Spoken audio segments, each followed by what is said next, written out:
এত অপচয়, এত দুর্নীতি, এত চুরি, এত বাটপাড়ি, এত অর্থ পাচার, এত কিছু করলে তো ট্যাক্স তো জনগণের তো রক্ত আর রাখবেন না আপনারা।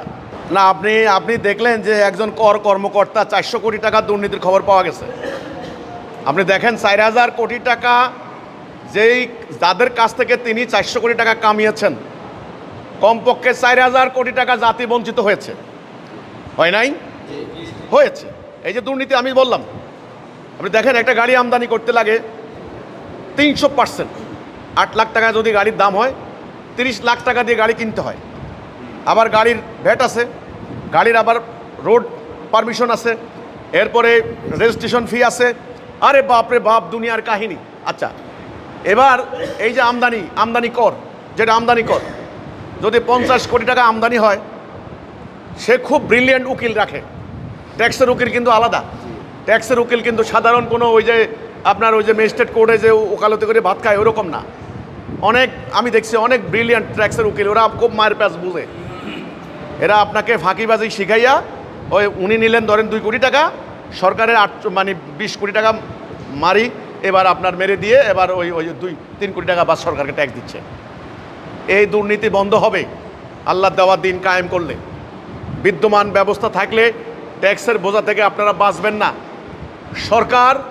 রাষ্ট্র চালাইতে হইলে, সরকার মানে ধরেন একটা সংসার, রাষ্ট্র মানে একটা সংসারের মতো, সরকার মানে এখন সংসারের কর্তা। সংসার চালাইতে হলে সরকারকে, তাহলে নতুন নতুন ট্যাক্স দিতে হবে, নাহলে সংসার চলবে না।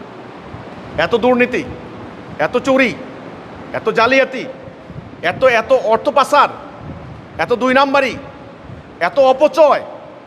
আমি একবার দেখলাম গ্যাস কোম্পানির এমন অপচয় হয়, বাংলাদেশ তিতাস কোম্পানির ডেইলি স্টার এসেছে 4.5 লক্ষ চুলা জ্বলবে, এরকম গ্যাস অপচয় হয়ে যাচ্ছে। 4.5 লাখ চুলা ডেইলি স্টারে পেয়েছি আমি। তাহলে এত অপচয়, এত দুর্নীতি, এত চুরি, এত বাটপাড়ি, এত অর্থ পাচার, এত কিছু করলে তো ট্যাক্স তো জনগণের তো রক্ত আর রাখবেন না আপনারা। জনগণ এখন রক্ত দিয়ে এ রাষ্ট্র নামক এত বড় আমি এটাকে দানবের সঙ্গে তুলনা করব। এই দানবকে এখন লালন পালন করতে হবে। এই দানব লালন পালন করতে হইলে জনগণের রক্ত দিতে হবে, নাইলে দানব টিকবে না। রাষ্ট্র ব্যবস্থার কথা আমি বলছি, আমি কোনো ব্যক্তির দলকে দায়ী করব না। ব্যবস্থা, সিস্টেম এটা দাঁড়িয়ে গেছে। এখন এইটাকে পরিবর্তন করার মতো এত বড় হিম্মত, এত বড় কর্মসূচি, এত বড় লক্ষ্য কি আলেম ওলামাদের আছে? নাই। ওনারা আছে, দাড়ি আছে কিনা নাই, টুপির কি অবস্থা, টাকনু আছে কিনা নাই, আলহামদু সূরা ঠিক মতো পাঠ করতে পারি কিনা, ওনারা আছে এগুলা লইয়া। ইসলাম দিয়া যে রাষ্ট্র কায়েম করতে হবে, এই ধারণা কি আমাদের আলেমদের আছে? জনগণ ট্যাক্সের জ্বালায় মরে যাচ্ছে, ওনাদের তো কোনো অসুবিধা নাই। জনগণ মসজিদে টাকা দিয়ে আসে, টিফিন ক্যারি করে ভাত দিয়ে আসে, সমস্যা কি? এই জন্য আমি বলি ভাই, ট্যাক্স থেকে বাঁচতে হলে আল্লাহ দেওয়ার দিন কায়েম করতে হবে, কথা শেষ, নাইলে হবে না।